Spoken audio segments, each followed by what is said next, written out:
Hello students, today we are going to introduce you a very interesting topic that is related to earthquake. आज मैं introduce करने जा रही हूँ आपको एक नए टॉपिक से जो कि है अर्थक्वेक। अर्थक्वेक जो है वो आपको कंसेप्ट बिल्डिंग करने में बहुत ज़्यादा इंपॉर्टेंट करेगा। इसके ज्योग्राफी के कंसेप्ट में ये बहुत ज़्यादा इंपॉर्टेंट रोल प्ले करता है स्टूडेंट्स। अर्थक्वेक जिसे हम लोग हिंदी में भूकंप भी कहते हैं, उसके कारण क्या होता है, उसके प्रोड्यूस होने का रीज़न क्या है एंड उससे होने वाली तबाही और उससे निकलने वाली डिफरेंट डिफरेंट तरह की वेव्स जो है, जो लहर है, उसके बारे में हम लोग समझेंगे।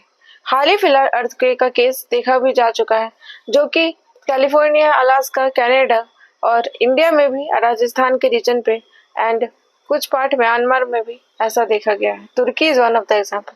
तो चलिए आज समझते हैं इस वेरी इंटरेस्टिंग टॉपिक को जो कि है अर्थक्वेक।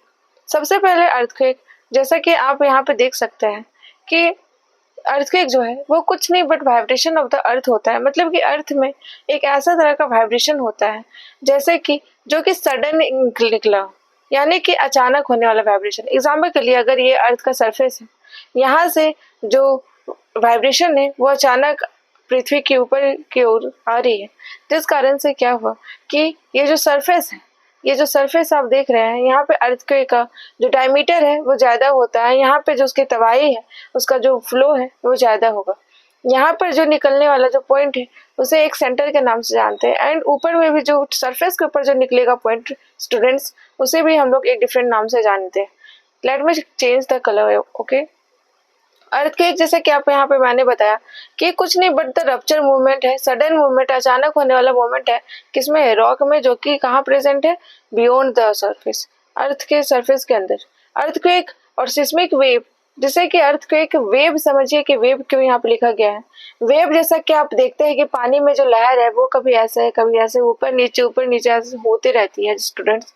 जिस कारण से क्या होता है कि कभी तो उसका जो एनर्जी है वो पीक पर होता है, लेकिन कभी उसका एनर्जी डाउनफॉल भी होता है, कभी उसका एनर्जी डाउनफॉल भी होगा।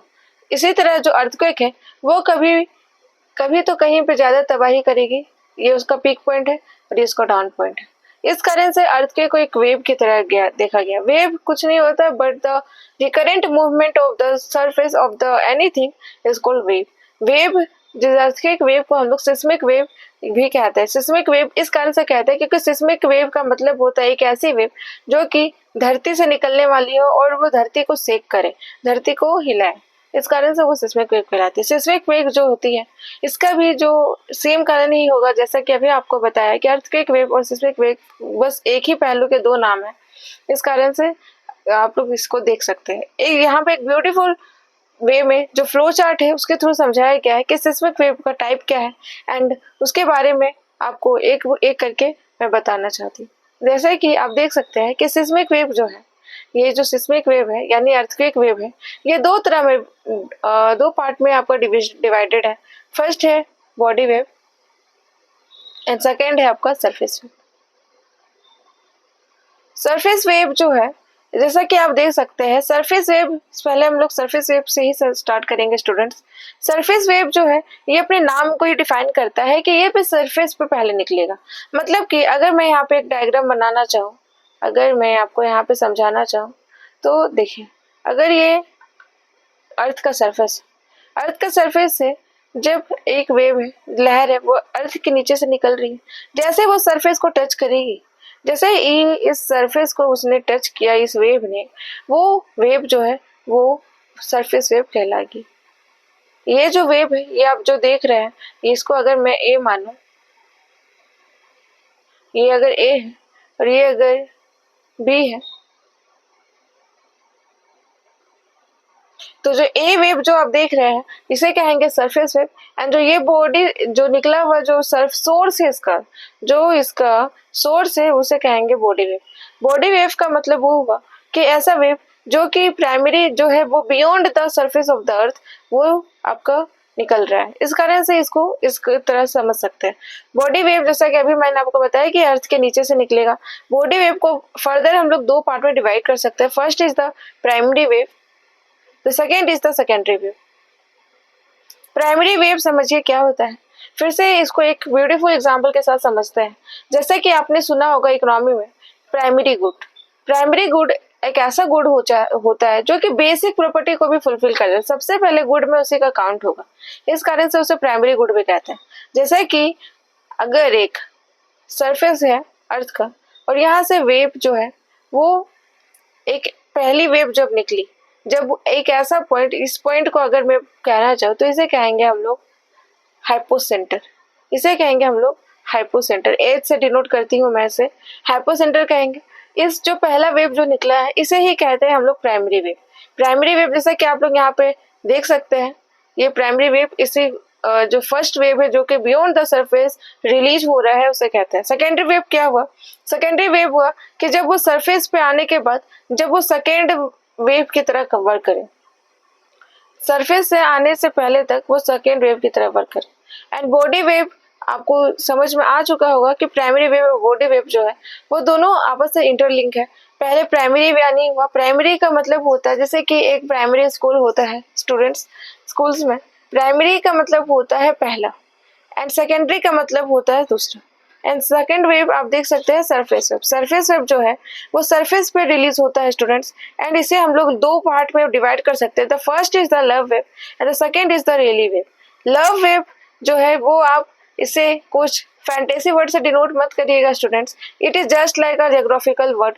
लव वेव जो है ये एक ऐसा वेव है, ये बहुत ज्यादा डिस्ट्रक्टिंग इफेक्ट रोल प्ले करता है। जैसे कि आप जो देखते हैं तबाही, जो बिल्डिंग का गिरना, जो नदी तालाब में जो भूकंप का एहसास होना, उसमें भी भूकंप होता है। जब भूकंप आता है तो बहुत सारे बायोडाइवर्सिटी का गिरना, बहुत सारे घर पेड़ वगैरह बिल्डिंग्स वगैरह का जब भी होता है डाउनफॉल, तो वो इसी का कारण है।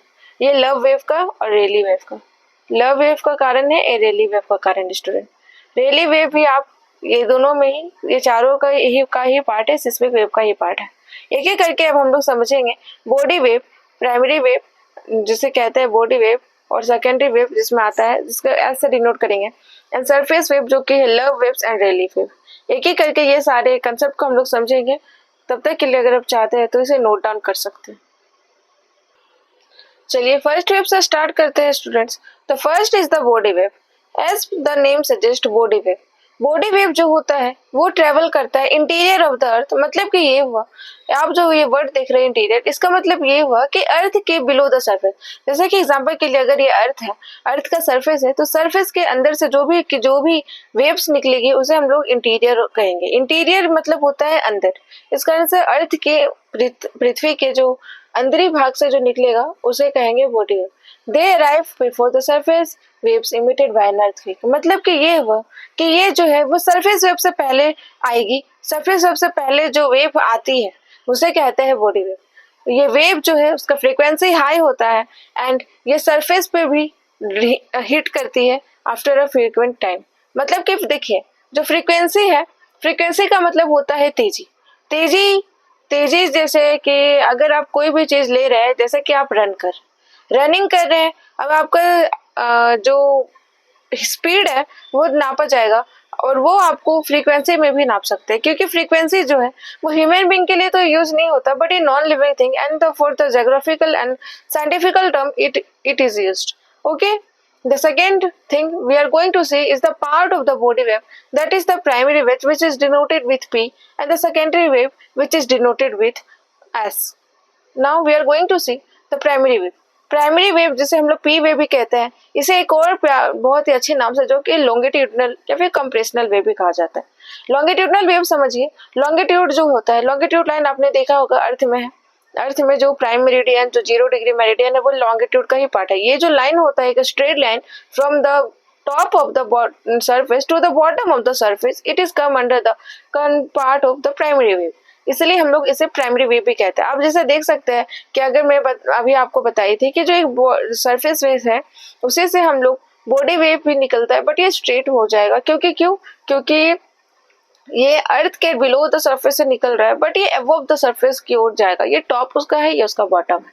सेकेंड आप लोग देख सकते हैं, ये चीज बहुत ज्यादा इंपॉर्टेंट रोल प्ले करता है कि प्राइमरी वेव जो है वो फास्टेस्ट स्पीड के साथ सॉलिड मटेरियल से भी पास हो जाती है स्टूडेंट्स।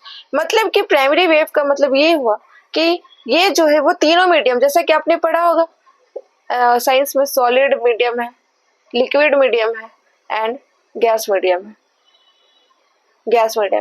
ये एक फोर्थ स्टेट ऑफ मैटर भी होता है स्टूडेंट, जिसे हम लोग प्लाज्मा कहते हैं, बट अभी आपको यहाँ पर इसकी जरूरत नहीं है। Fourth state is called plasma, but it is not necessary for this topic. Just remember the whole three topic regarding solid, liquid and gas. ये जो है, ये प्राइमरी वेव जो है, ये तीनों मीडियम से पास हो जाएगी। ये प्राइमरी जो वेव है, ये तीनों मीडियम का सोर्स हो सकती है। लेकिन सेकेंडरी वेव में ये उल्टा है। सेकेंडरी वेव में, जिसे हम लोग ट्रांसवर्स वेव भी कहते हैं, आप जैसे यहाँ देख सकते हैं ट्रांसवर्स वेव या डिस्ट्रोशनल वेव। डिस्ट्रोशनल वेव अगर आप नहीं चाहते तो याद नहीं रखिएगा, लेकिन ट्रांसफर वेव याद रखिएगा।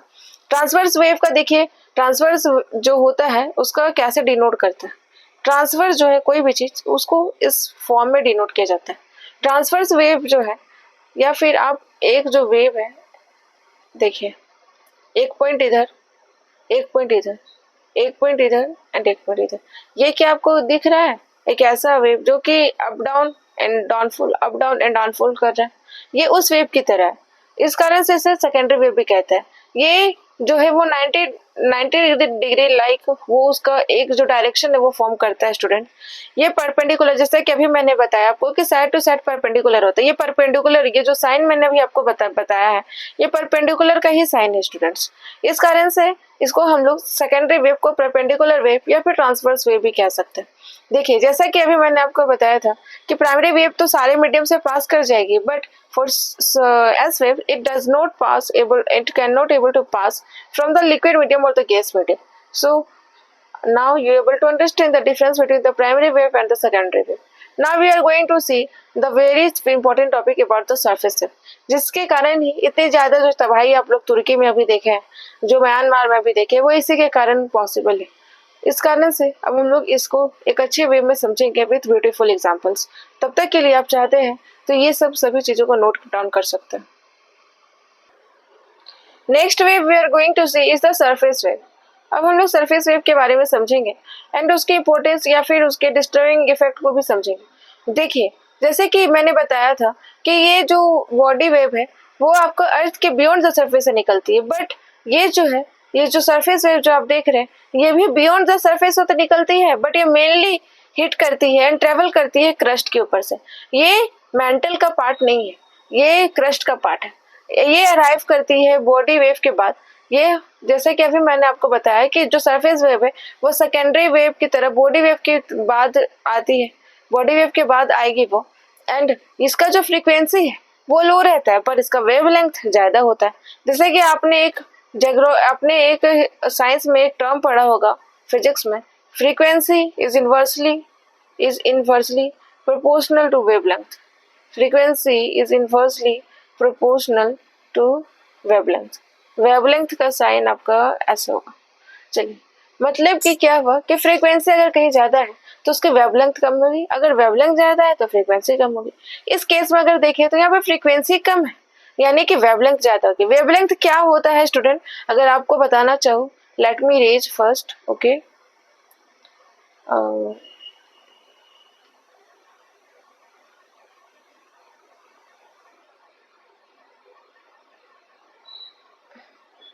अगर मैं आपको बताना चाहूँ वेवलेंथ कुछ नहीं होता। कभी आपने एक बॉल को या फिर किसी भी पत्थर को आप पानी में फेंका हो, उस फेंकने जाने पर देखते हैं कि एक बबल की तरह एक साइड बाय साइड, एक मिनट, अगर मैं बताना चाहूँ आपको, तो अगर आपने पानी में एक कंकड़ फेंका या फिर आपने पत्थर फेंका तो एक वेव की तरह ऐसे ऐसे होता है स्टूडेंट। ये दूर जाते जाएगा, ये और दूर जाएगा स्टूडेंट, पूरा दूर चला जाएगा। यहाँ पर अगर आपने एक पत्थर को फेंका तो ठीक है, उसी तरह जो वेव होती है वो बहती है। ठीक है, उसी प्रकार से जो अगर इसका आप एक बात समझिए कि अगर किसी वेव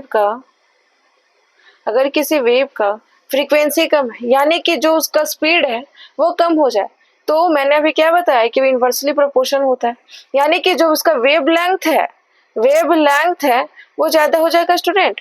वो वेवलेंथ जो उसका फ्लो कर रहा है, ये उसका हाइट पे बहुत ज्यादा हो जाएगा। ये जो ये जो दो आप देख रहे हैं क्रस्ट, उसका जो ट्रफ एंड क्रस्ट है, उसका जो लेंथ को अगर हम नापे तो यही कहलाता है वेवलेंथ। इस दोनों लेंथ को अगर हम मर्ज कर दें स्टूडेंट, इसको ही हम लोग कहते हैं वेवलेंथ। ओके, इस तरह आप समझ सकते हैं कि ये जो वेव लेंथ है इसका यहाँ पे ज़्यादा होगा क्योंकि फ्रीक्वेंसी कम। सरफेस वेव को ही हम लोग देखिए डैमेज के लिए ज़्यादा जिम्मेदार समझते हैं, डैमेजिंग वेव भी इसे कहते हैं। इस कारण से इसे बहुत ज़्यादा इम्पोर्टेंट रोल प्ले करता है डिस्ट्रॉइंग इफेक्ट को करने में। एंड अब हम लोग देखने जा रहे हैं सरफेस वेव के ही पार्टीशन करने वाले टॉपिक को, जो कि है Love wave and the Rayleigh wave. Love wave जो कि आप देख सकते हैं कि ये जो है ये फास्टेंड सरफेस वेव है, मतलब कि अगर सरफेस वेव में सबसे पहले जो वेव अर्थ के सरफेस पे आएगा वो होगा लव वेव। जैसे कि अगर ये बॉडी वेव में पहला जो वेव आएगा वो होगा लव वेव। लव वेव जो है ये मूव करते हैं ground from side to side, यानी कि इसका जो मूवमेंट स्टूडेंट ये बहुत खतरनाक है। अगर आप देखना चाहें तो देखिए ऐसे मूवमेंट का होता है स्टूडेंट, इसका मूवमेंट है, ठीक है। अब आप समझिए कि अगर एक यहाँ कोई व्यक्ति है, अगर यहाँ पे कोई एक बिल्डिंग है, व्यक्ति है, बिल्डिंग है, यहाँ पे बहुत सारी चीजें हैं, अगर ये मूव करने लगे साइड बाय साइड तो बता सकते हैं कि उसका हाल क्या होगा। जिस तरह होता है ना, क्रश हो जाएंगे लोग, क्रश हो जाएगी सभी चीजें। इस कारण से लव वेव को बहुत ज्यादा important and significant role play करता है, क्योंकि ये बहुत ज्यादा डिस्ट्रॉइंग इफेक्ट है इसका। इस कारण से इसे हॉरिजॉन्टल, जैसा कि मैंने आपको इस डायग्राम के थ्रू समझाया कि जो इसका इफेक्ट है वो आप देख सकते हैं कि हॉरिजॉन्टल है, हॉरिजॉन्टल इफेक्ट ज्यादा इसमें शो करता है। इस कारण से इसे बहुत ज्यादा डैमेज के लिए जिम्मेदार समझा जाता है student. Next we are going to see the Rayleigh wave. Rayleigh wave आप देख सकते हैं कि रेली वेव जो होता है वो डाउन एंड साइड दोनों मूव करेगा स्टूडेंट, मतलब कि कितना खतरनाक है वो आपको एक डायग्राम के थ्रू मैं अगर समझाना चाहूँ then you have to see that. अगर एक डायग्राम बनाओ, ये तो लव वेव की तरह ये भी मतलब कि साइड बाय साइड तो मूव करेगा, बट इसमें एक कंडीशन है कि अगर ये वेव आया तो ये वर्टिकल मूवमेंट भी होगा। मतलब कि क्या हुआ, मेरा कहने का मतलब कि अगर ये वेव आया तो ये वर्टिकल मूव भी करेगा, ये वर्टिकल भी मूव करेगा, यहाँ पे दोनों मूवमेंट होगा। जैसे कि आप एक चेन देख पा रहे होंगे, ये एक चेन जैसा बन पा रहा है ना। ये जो मूवमेंट है ये आपका वर्टिकल होगा, मतलब कि एक मूवमेंट तो हॉरिजॉन्टल हो जाएगा बट एक मूवमेंट वर्टिकल होगा। ये दोनों को जब हम लोग ऐड कर दें, ये दोनों को जब हम लोग मिक्स कर दें तो रेली वेव कहलाएगा। रेली वेव आप सब देख सकते हैं कि ये कितना ज्यादा डिस्ट्रॉइंग हो सकता है कि अगर कोई व्यक्ति या फिर कोई भी चीज यहाँ इसके पास भी आ जाए तो मेजर डिस्ट्रक्शन में पहुंचा सकती है स्टूडेंट्स। इस कारण से अर्थक्वेक को इग्नोर इस टॉपिक को कर लीजिए, बट अगर ये कभी भी फील हो तो इसे हल्के में मत लीजिएगा, क्योंकि कभी भी इसका कोई फिक्स डायरेक्शन नहीं होता स्टूडेंट कि ये अब आएगा कब आएगा। ये अगर इसको फ्रीक्वेंसी ज्यादा मिल रही है then it will come, and अगर जगह ज्यादा, स्पेस ज्यादा मिल रहा है तो भी ये जरूर इसका इफेक्ट देखने को मिलेगा। जैसे कि एक एग्जांपल में एक डायग्राम के थ्रू अगर मैं समझाना चाहूँ, अभी मैंने जितना भी चीजें बताया वो अभी यहाँ पे ब्यूटीफुल वे में एक डायग्राम के थ्रू देख सकते हैं। ये डायग्राम क्या समझाता है कि एक सिस्मिक वेव जो है वो, जैसा कि मैंने अभी आपको बताया कि अर्थ के सरफेस के बिलो सरफेस निकलेगा, seismic wave below the surface है। इस जो लाइन जहां से सरफेस वेव स्टार्ट होगी, जहां से बॉडी वेव स्टार्ट होगी, उसे कहेंगे फोल्ड। फोल्ड का मतलब होता है टूटना, फोल्ड का मतलब होता है खराबी, लेकिन इस कंडीशन में फोल्ड का मतलब हुआ कि breakdown of the surface area where the earthquake और द एनर्जी रिलीज। एंड यहाँ पर जो आप देख रहे हैं ये जो सर्कल सा आप जो देख रहे हैं, ये पिंक सा, ये कुछ नहीं यहीं से है जो उसका सोर्स ऑफ द एनर्जी है, जो एनर्जी का जो सोर्स है एक अर्थक्वेक का, वो यहाँ से रिलीज होता है। इसे ही हम लोग क्या कहते हैं, फोकस कहते हैं स्टूडेंट। ये हमेशा याद रखिएगा, ये सारे टर्म जो भी मैंने यहाँ पे मेंशन किया है, ये सारे से जो टर्म है इसे बहुत ज्यादा इंपॉर्टेंट रोल प्ले करती है। नेक्स्ट टर्म है यहाँ पर 3 और टर्म है जो कि बहुत ज्यादा इंपॉर्टेंट है। सिस्मिक वेव तो अभी मैंने आपको बताया है। Let me introduce the new term that is the epicentre. Epicentre आप यहाँ पर देख सकते हैं। एपिसेंटर कुछ नहीं होता, जैसे कि अर्थ के बिलो में अगर मैं यहाँ पे बताऊँ आपको, अगर मैं आपको यहाँ पे बताऊँ, ये है आपका हाइपोसेंटर, ये है हाइपोसेंटर। उसी प्रकार से जो है वो ये जो है वो एपिसेंटर कहलाता है।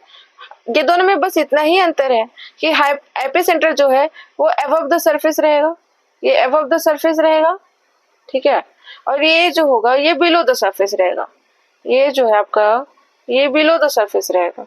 इस कारण से ये जो लाइन है, ये इसी लाइन को हम लोग एपिसेंटर करते हैं। अब एक और चीज समझिए कि जो एपिसेंटर के पास जितनी भी जगह होगा वहां पर जो डिस्ट्रक्शन है, जो तबाही है, वो बहुत ज्यादा देखने को मिलेगी। मतलब कि ये हुआ कि जो एक ऐसा चीज समझिए कि अगर आप एक कंकड़ जो है वो पत्थर जो है वो अगर पानी में फेंके तो उसका जो राउंड शेप जो आप देखते हैं वो सामने में ज्यादा देखेंगे इस कंपेयर टू दूर में, है ना। मतलब कि इसका मतलब ये हुआ कि ये जो एनर्जी है वो जो नजदीक में है वो ज्यादा रिलीज कर पाएगी as compare to the far direction of the energy. Okay, इस कारण से आप यहाँ पे देख सकते हैं कि इसका जो मेजरली जो इफेक्ट है वो ये जो ए लोकेशन अगर मैं यहाँ पे डिनोट करूँ इस ए से, ये ए लोकेशन पे ज्यादा होगा as compare to B location, as compare to C location. ये ए लोकेशन पे आप जो देख रहे हैं इसका इफेक्ट ज्यादा हो। अब हम लोग समझेंगे कि कॉजेज क्या हो सकते हैं अर्थक्वेक। अगर आपको अच्छा लग रहा है इस वीडियो तो आप सब्सक्राइब जरूर करिएगा एंड मेरे चैनल को इतना सपोर्ट करिए ताकि मैं इसी तरह वीडियो बनाते रहूं और आपको इस सब सारे के बारे में नॉलेज भी प्रदान करती रहूं। कॉजेज ऑफ द अर्थक्वेक हम लोग समझने जा रहे हैं। कॉजेज ऑफ द अर्थक्वेक यानी कि कारण क्या होगा अर्थक्वेक का। सबसे पहला कारण जो है वो वोल्केनिकसिटी या फिर सिस्मिक इवेंट भी हो सकता है। यानी कि अगर मैंने आपको बताया था कि ज्वालामुखी का जब भी इरप्शन होता है तो बहुत ज्यादा मेजर चेंज देखा जाता है हमारे आसपास के एनवायरनमेंट में। उसमें से वन ऑफ द फैक्टर ये भी हो सकता है कि वो अर्थक्वेक को जन्म दे। इस कारण से ये जो वोल्केनिक एक्टिविटी है उससे लोगों को काफी दूर कर दिया जाता है जब ये परफॉर्म होती है। तो नेक्स्ट जो है वो है फॉल्टिंग। फॉल्टिंग जो आप देख रहे हैं, ये जो टॉपिक आप देख रहे हैं फॉल्टिंग, ये फॉल्टिंग कुछ नहीं होता है जब जैसे कि हमारी जो पृथ्वी है जो मल्टीपल प्लेट से मिलकर बनी है, जब ये प्लेट आपस में सेक करती है, आपस में जब हिलती है तो वो फॉल्टिंग एक फोल्ड का क्रिएशन करती है। फोल्ड का मतलब होता है जैसे कि मैंने आपको डायग्राम के थ्रू बताया कि कहीं से ब्रेकडाउन, ये जगह से अगर ये ब्रेकडाउन हो जाए तो high amount of energy release होगी। इसी एनर्जी को रिलीज करने में फोल्ड का ही यूज होता है। जैसा कि अभी आपको ये डायग्राम के थ्रू मैंने बताया था। हॉरिजॉन्टल और वर्टिकल वेव को अब हम लोग समझेंगे कि ये किस प्रकार से मूवमेंट के लिए रिस्पॉन्सिबल है या इसका कॉज है, वन ऑफ द फैक्टर। जैसा कि अभी मैंने बताया कि अगर कोई चीज मूव कर रहा है हॉरिजॉन्टल, जैसे कि एक है हॉरिजॉन्टल लाइन है, ये एक वर्टिकल लाइन है, ठीक है। अगर ये दोनों मूव कर रहा है चांसेस है कि आपस में ब्रेकडाउन होगा, क्योंकि कहीं ना कहीं तो जो प्लेट है उसकी डेंसिटी कम है, कहीं ना कहीं किसी सेकेंड प्लेट, जैसे प्लेट 1 है, ये प्लेट 2 है, ये प्लेट 2 है आपका, तो प्लेट में भी प्लेट 1 की डेंसिटी ज्यादा होगी एज कम्पेयर टू प्लेट 2, जिस कारण से दोनों आपस में कोलाइड होंगे, ब्रेकडाउन होगा। कोई भी चीज परमानेंट तो होता नहीं है, स्थायी तो होता नहीं है ना स्टूडेंट। इस कारण से इसका एग्जाम्पल देखिए, देखा गया है कि 1950 के जो अर्थक्वेक असम में हमारे भारत में देखा गया था वो इसी का एग्जाम्पल था, one of the example. And last is the plate tectonic theory. हाँ, हालांकि कॉजेज तो इसके खत्म नहीं होंगे, बट मेरे तरफ से अगर ये बोला जाए तो important causes plate tectonic theory भी हो सकते हैं। प्लेट टेक्टोनिक थ्योरी एक अलग ही बहुत ज्यादा सिग्निफिकेंट टॉपिक है स्टूडेंट, इसको मैं अलग वीडियो में आपको समझाऊंगी। तब तक के लिए आप लोग अगर चाहें तो इस कॉजेज को भी नोट डाउन कर सकते हैं। अगर आपको अच्छा लगा तो फिर सब्सक्राइब जरूर करिएगा मेरे चैनल को एंड लाइक करिएगा एंड कमेंट करिएगा if you have any doubt. तब तक के लिए bye bye and have a nice day. Thank you.